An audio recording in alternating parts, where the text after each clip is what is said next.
胡杏兒出席新劇《怒火街頭》嘅飯局啊，咁對於劇集有30點收視，佢當然滿意啦。咁佢認為啦，今次嘅功勞應該歸功於鄭嘉穎個靚股啊。係咯，咁啊多得阿嘉穎嗰一個男人事業線啦。係咯，我諗阿監製都話，因為佢嗰個露一露又升咗一點咯，應該。係咯。先擺呢個嘉穎嗰張相。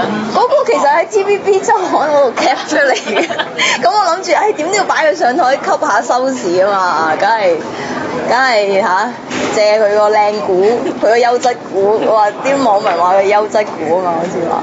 除咗鄭嘉穎個靚股之外，呢套劇仲有啲乜嘢賣點先？咁都陸續有唔同嘅角色嘅，咁好似敏芝佢又做性工作者，咁佢係索腿天后嘛，咁又有賣點啦。咁